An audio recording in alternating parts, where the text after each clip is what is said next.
का मतलब सीधा हम कह सकते हैं ना कि अर्थशास्त्र एक ऐसा मतलब कि विषय होता है ना जिसके अंतर्गत हम लोग किसके बारे में, पैसा के बारे में, अपने आवश्यकता के बारे में अध्ययन करते हैं, जो हमारे आवश्यकता को पूरा करता है। पैसा को कैसे खर्च करना है, मार्केट में कोई पैसा मतलब कि कोई सामान वामान आता है तो उसको कैसे बेचना है, कैसे खरीदना है, कितना उसका मूल्य मतलब कि लगाना है, बहुत सारे चीज होता है। वो सारे चीज हम किसके अंतर्गत करते हैं, अर्थशास्त्र के अंतर्गत। तो हमको जो पहला चैप्टर है ना अर्थव्यवस्था, ये क्या होता है, तो अर्थव्यवस्था को हम डिफाइन कर सकते हैं कि अर्थव्यवस्था होता क्या है। कह सकते हैं कि अर्थव्यवस्था जो होता है आर्थिक क्रियाओं का योग होता है। अर्थव्यवस्था क्या होता है, आर्थिक क्रियाओं का योग होता है। अब पूछेंगे कि आर्थिक क्रिया क्या होता है। अर्थव्यवस्था तो हम कह दिए कि आर्थिक क्रियाओं का क्या होता है, किसी को पता है आर्थिक क्रिया क्या होता है? वे सभी क्रियाएं जिनसे हमें आय प्राप्त होता है उसे आर्थिक क्रिया कहते हैं। आर्थिक क्रिया किसे कहते हैं? वे सभी क्रियाएं जिनसे हमें क्या प्राप्त होता है, आय प्राप्त होता है। आय मतलब क्या होता है, पैसा प्राप्त होता है। वो सारी क्रियाएं क्या कहलाती है, आर्थिक क्रियाएं कहलाती है। तो अर्थव्यवस्था का अर्थ हम कह सकते हैं कि अर्थव्यवस्था जो होता है आर्थिक क्रियाओं का योग होता है।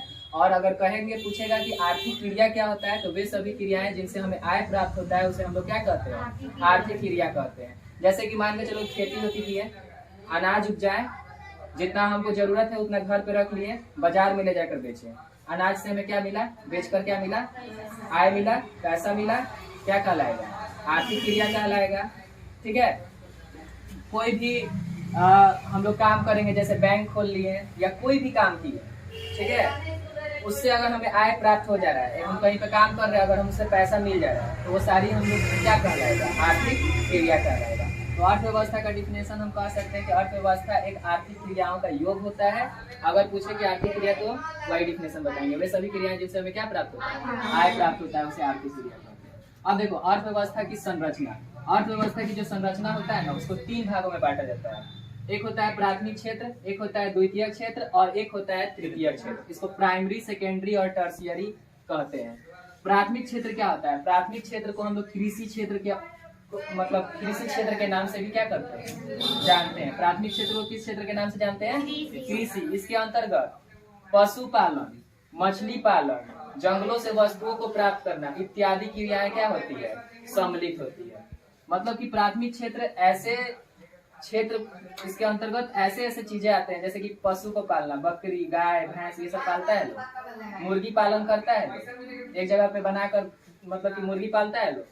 मत्स्य पालन, मछली पालता है लोग। ये सारे किसके अंतर्गत, जंगलों से वस्तुओं को मतलब इकट्ठा करना, लकड़ी उकड़ी इकट्ठा करता है लोग जंगलों से, तो वो सारी किस में आएंगे, प्राथमिक क्षेत्र।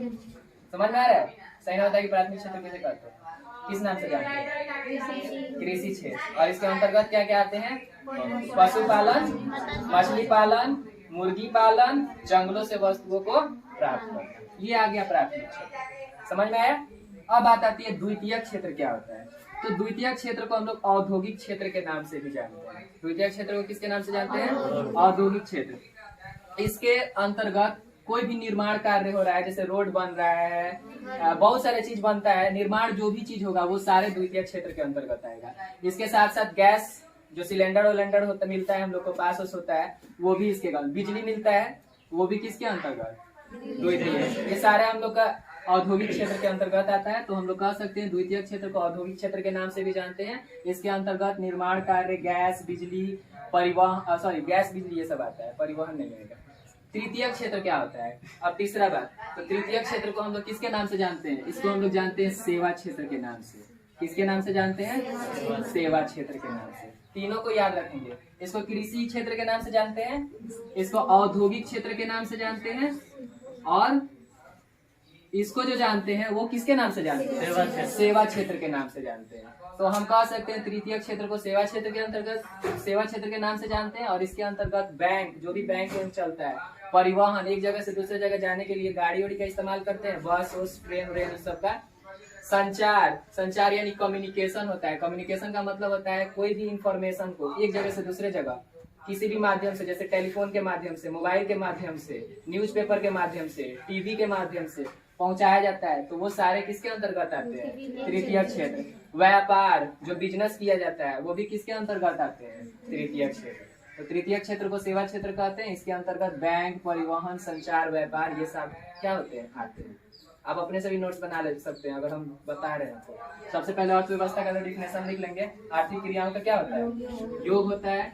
आर्थिक क्रिया क्या होता है? वे सभी क्रियाएं जिनसे हमें आय प्राप्त होती है। आर्थिक, उसके बाद से अर्थव्यवस्था की संरचना को 3 भागों में बांटा गया है, प्राथमिक, द्वितीय क्षेत्र, तृतीय क्षेत्र, और तीनों का क्या क्या किस नाम से जानते हैं और इसके अंतर्गत क्या क्या आते हैं। अब देखते हैं अर्थव्यवस्था के प्रकार। अर्थव्यवस्था के जो प्रकार होते हैं वो कितने होते हैं? 3 प्रकार के होते हैं। एक होता है पूंजीवादी, एक होता है समाजवादी और एक होता है मिश्रित। तीनों में अंतर क्या है? पूंजीवादी अर्थव्यवस्था किसे कहते हैं? पूंजीवादी अर्थव्यवस्था ऐसे अर्थव्यवस्था कहते हैं जिसका स्वामित्व या मालिक निजी व्यक्तियों के पास होता है। जैसे कोई हम चीज बनाए और उसका मालिक हम खुद से बन गए, तो वो किसके अंतर्गत आएगा? पूंजीवादी अर्थव्यवस्था। और वो अपने निजी लाभ के लिए, खुद के लाभ के लिए ये किया जाता है। पूंजीवादी अर्थव्यवस्था ऐसे अर्थव्यवस्था को कहते हैं जिसका स्वामित्व यानी मालिकाना जो होता है वो किसके पास होता है? खुद के पास होता है, निजी व्यक्ति के पास होता है, प्राइवेट होता है। तो उसको हम लोग, और ये अपने खुद के लाभ के लिए इस्तेमाल किया जाता है, तो इसको हम लोग कौन सा अर्थव्यवस्था कहते हैं? पूंजीवादी। इसका एग्जाम्पल हम लोग किसका ले सकते हैं? अमेरिका का ले सकते हैं, जापान का ले सकते हैं। उसमें मैक्सिमम जो वहाँ पे जो लोग काम करते हैं वो प्राइवेट सेक्टर में करते हैं, इसलिए उसको हम लोग पूंजीवादी कहते हैं।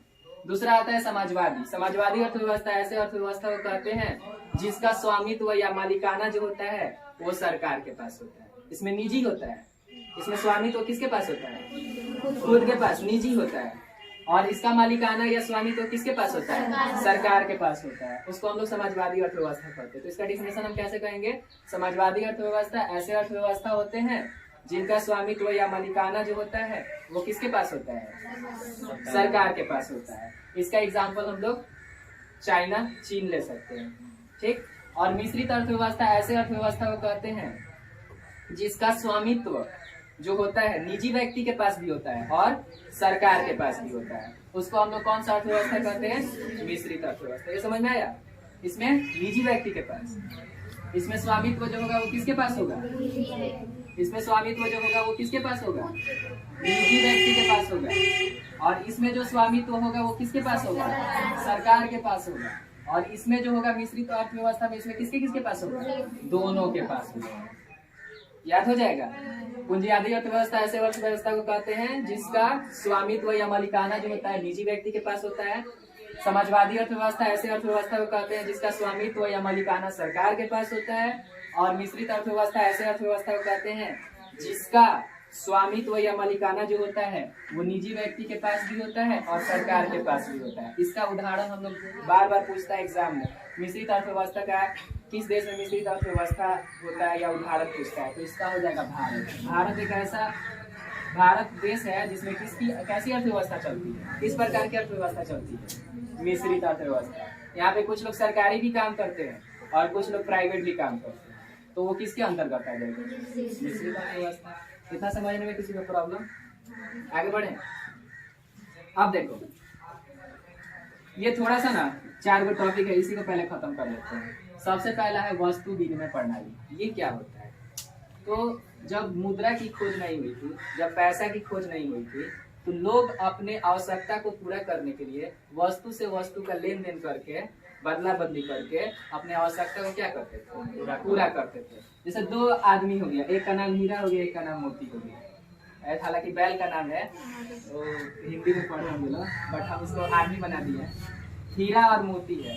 तो मान के जो लोग इसके पास चावल की जरूरत है और इसके पास गेहूं की जरूरत है, और उस समय पैसा का खोज क्या हुआ है? नहीं हुआ है। तो लोग अपनी आवश्यकता, इसको चावल की जरूरत है और इसको गेहूं की जरूरत है, तो ये इससे गेहूं ले लिया और उसके बदला इसको क्या कर दिया?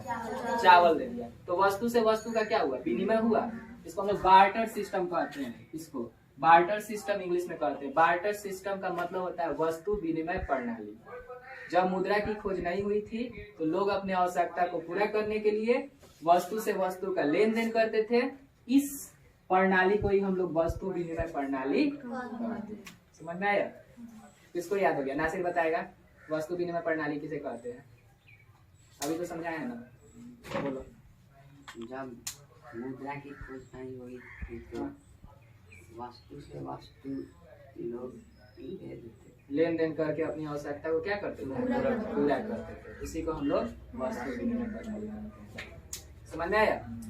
दूसरा, मुद्रा प्रणाली क्या होता है? मुद्रा प्रणाली ऐसे प्रणाली को कहते हैं जब मुद्रा का आविष्कार हो गया, प्रचलन हो गया, और अभी भी क्या हो रहा है, नया नया मुद्रा का मतलब जैसे प्लास्टिक कार्ड आ रहा है, डेबिट कार्ड आ रहा है, बहुत सारे ऐसे भी कार्ड आ रहे हैं जो नया नया मतलब कि बाजार में या लोगों को मतलब कि दिक्कत ना हो उसके लिए चलाई जा रही है। वैसे प्रणाली को हम लोग मुद्रा प्रणाली कहते हैं। जैसे कि पैसा का क्या करते हैं, पैसा से लेन देन सामान का करते हैं, पैसा से वस्तु का विनिमय करते हैं कि नहीं, एक्सचेंज करते हैं कि नहीं।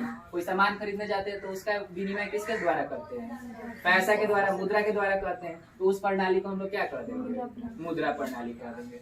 उसके और भी अब बहुत सारा चीज हो गया है, जैसे कि डेबिट कार्ड से पैसा नहीं है तो हम कार्ड के द्वारा क्या करते हैं, पैसा कटा देते हैं स्वाइप करवा कर, वो भी किसके अंतर्गत आ जाएगा? मुद्रा प्रणाली। तीसरा, स्कैन करके हम लोग क्या करते हैं, एक स्कैनर जैसा स्कैन करके हम लोग बार कोड को क्या करते हैं, पैसा पे कर देते हैं, वो भी किसके अंतर्गत आ जाएगा? मुद्रा प्रणाली। तो मुद्रा प्रणाली का डिफाइन ऐसे शॉर्ट में हम कर सकते हैं कि वैसे प्रणाली जिसमें वस्तुओं को मुद्रा के द्वारा विनिमय किया जाता है, उस प्रणाली को हम लोग कौन सा प्रणाली कहते हैं? समझ में आया? वस्तु से मुद्रा का क्या होता है, विनिमय होता है, एक्सचेंज किया जाता है, अदला बदली किया जाता है, उसी को हम लोग मुद्रा प्रणाली कहते हैं। ये दोनों में प्रॉब्लम। बिहार का पिछड़ेपन का कारण क्या है, ये कोई भी बता सकता है। हर वर्ष यहाँ पे क्या आता है, बाढ़ आता है, सूखा आता है, कोई भी प्रबंधन है नहीं है। जनसंख्या बहुत ज्यादा दिन प्रतिदिन मतलब बढ़ता जा रहा है। व्यक्ति का जो प्रति व्यक्ति आय है वो क्या होते जा रहा है, कम होते जा रहा है। पैसा मतलब कि अच्छा से नहीं मिलता है। और भी हो सकता है, भ्रष्टाचार यहाँ पे है, कोई भी काम करवाने के लिए क्या करना पड़ता है, घूस देना पड़ता है। कुशल प्रशासन का अभाव है। कुशल प्रशासन मतलब होता है कि कहीं पे कुछ हो जाएगा उसके बाद से क्या होता है, पुलिस पहुंचता है, न्याय जल्दी नहीं हो पाता है। ये सारे चीज क्या है, बिहार के पिछड़ेपन का क्या है, आधारभूत संरचना का अभाव है। आधारभूत संरचना कहते हैं कि वे सारी सुविधाएं जो मतलब कि जैसे इलेक्ट्रिक हो गया, अस्पताल हो गया, ये सब की क्या है यहाँ पे अभाव है कि नहीं। शिक्षा अच्छा कॉलेज है यहाँ पे नहीं है ना, तो आधारभूत संरचना का अभाव, ये सारे क्या है बिहार के पिछड़ेपन के कारण। ऐसे 3 से 4 आप बता सकते हैं। क्या क्या हो सकते हैं, बढ़ती हुई जनसंख्या पहला। दूसरा क्या बता सकते हैं, बाढ़ और सूखा प्रति वर्ष आता है। तीसरा हम क्या बोल सकते हैं, बोलो सब, भ्रष्टाचार बढ़ता जा रहा है। कुशल प्रशासन का अभाव है, लोग शिक्षित नहीं है ज्यादा, गरीबी ज्यादा है, प्रति व्यक्ति आय जो है हर लोगों का क्या है, कम है। ये सारे क्या है बिहार के पिछड़ेपन का कारण है। और जब इसी बिहार के पिछड़ेपन का जो कारण है इसको जब हम क्या कर देंगे, सही कर देंगे, तो वही बिहार के पिछड़ेपन का क्या है, उपाय है। जैसे बढ़ती हुई जनसंख्या पर रोक लगाएंगे, जो प्रशासन कुशल प्रशासन का अभाव है उसको सही करेंगे, भ्रष्टाचार को क्या करेंगे, खत्म करेंगे। बाढ़ और जो सूखा हर वर्ष होता है उस पर ध्यान अगर सरकार दे, जिधर बाढ़ आती है उस एरिया के तरफ से क्या कर दे, पानी को मोड़कर ऐसे तरफ ले जाए जिधर पानी की कमी हो, तो लोग उससे सिंचाई कर लेंगे, खेती भी अच्छा से होगा। तो ये सारे बिहार के पिछड़ेपन का क्या हो सकता है, उपाय हो सकता है। इतना समझ में आया? अब आता है देखो अर्थव्यवस्था का विकास। अर्थव्यवस्था का विकास क्या होता है, इसमें ना सबसे पहले आता है आर्थिक विकास। आर्थिक विकास क्या होता है, आर्थिक विकास ना वैसे विकास को कहते हैं जिसमें लोगों का क्या हो, विकास हो। लोग अगर अच्छे पढ़े लिखे रहेंगे, अच्छे पैसा कमाएंगे, ठीक है, उनको जितना पैसा महीना में आय मिलना चाहिए या सालाना मिलना चाहिए, अगर उतना मिलेगा, अपनी आवश्यकता को क्या कर पाएंगे, पूरी कर पाएंगे, तो उसी को हम लोग कौन सा विकास कहते हैं, आर्थिक विकास। और मौद्रिक विकास किसे कहते हैं, जिसमें किसका विकास हो, मुद्रा से। मुद्रा का मतलब कि ज्यादा पैसा मिलेगा तो मुद्रा से हम लोग कोई भी वस्तु को अच्छे से खरीद पाएंगे, उस विकास को हम लोग क्या करेंगे, मौद्रिक विकास करेंगे। सतत विकास क्या होता है, ऐसे विकास जिसमें भावी पीढ़ी, भावी मतलब कि जो आने वाले पीढ़ी है उसको भी जो यहाँ पे संसाधन पाया जा रहा है उसको मिले, उसी को हम लोग कौन सा विकास करते हैं, सतत विकास। जैसे कोयला, पेट्रोल, ये सब जो है मतलब संसाधन उपलब्ध यहाँ पर, वो क्या है बहुत कम मात्रा में है। अगर उसका हम अच्छे से उपयोग करेंगे तो हमारे भावी पीढ़ी, जो आने वाले पीढ़ी है, उनको भी उससे क्या मिल पाएगा, उस संसाधन का वो भी प्रयोग कर पाएंगे। तो ऐसे विकास को ही हम लोग क्या करते हैं, सतत विकास करते हैं। आर्थिक विकास की माप एवं सूचकांक, इसमें मानव विकास सूचकांक के कहते हैं। मानव विकास सूचकांक क्या होता है, मानव विकास सूचकांक एक सूचकांक होता है, एक सूची बनाई जाती है जिसमें मानव के 3 स्तर होते हैं। एक कितना पढ़ा लिखा है, ठीक है, उसका मापा जाएगा कि मतलब आदमी कितना पढ़ा लिखा है। दूसरा उसका जीवन शैली, मतलब कि, और तीसरा है उसका क्या बोलते हैं, मतलब कि वो कितना मतलब कि स्वास्थ्य है। 3 चीज पर ये मानव विकास सूचकांक बनाया जाता है। हम कह सकते हैं मानव विकास सूचकांक एक सूचकांक है या सूची है जिसमें हम लोग किसी भी मानव के शैक्षिक स्तर, कितना पढ़ा लिखा है उसके बारे में ज्ञात करते हैं, कितना स्वास्थ्य है उसके बारे में ज्ञात करते हैं, और कितना पढ़ा लिखा है उसके बारे में ज्ञात करते हैं। ये तीनों चीजों के बारे में ज्ञात करके एक सूची बनाई जाती है, उसी को हम लोग मानव विकास सूचकांक कहते हैं। इसको इंग्लिश में ह्यूमन डेवलपमेंट इंडेक्स कहते हैं, जिसको शॉर्ट में HDI कहते हैं। HDI का full form human development index, ठीक है। मानव विकास सूचकांक क्या होता है? मानव विकास सूचकांक एक सूची होता है जिसमें मानव का शैक्षिक स्तर, ठीक है, स्वास्थ्य और उसकी जीवन शैली को क्या करते हैं उस सूची में लिखा जाता है या ज्ञात किया जाता है, ज्ञात करके लिखते हैं। उसी सूचकांक को हम लोग क्या करते हैं? मानव विकास सूचकांक करते हैं। समझ में आया? अगला है आर्थिक नियोजन। आर्थिक नियोजन क्या होता है? नियोजन से समझ में आना चाहिए योजना बनाना।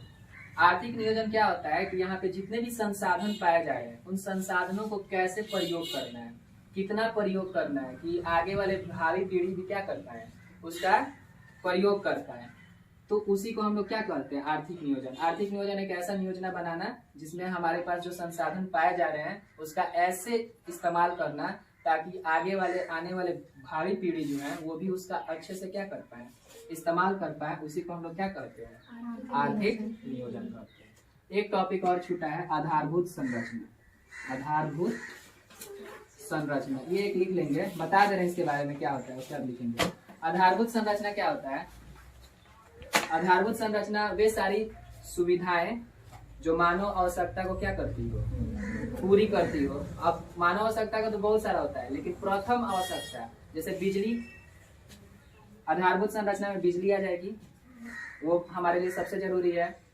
शिक्षा जरूरी है, कॉलेज वॉलेज स्कूल ये सब जरूरी है। स्वास्थ्य के लिए क्या, अस्पताल जरूरी है। तो ये सारे चीजों को इत्यादि कर सकते हैं, ये सबको हम लोग क्या कहते हैं? आधारभूत संरचना। जो आधार मतलब कि वे सारी आवश्यकताएं जो हमारे लिए बहुत जरूरी हो, आवश्यकता आधार हो हमारा, जिससे हमारा विकास होगा, वो सारे आधार, उसी सबको हम लोग क्या कहते हैं? आधारभूत संरचना। क्या क्या जरूरी है? जैसे बिजली हो गया, और क्या हो गया? अस्पताल हो गया, पढ़ने के लिए कॉलेज या विश्वविद्यालय, स्कूल, ये सब सारे चीज हो गए। इन सारी चीजों को हम लोग आधारभूत संरचना कहते हैं।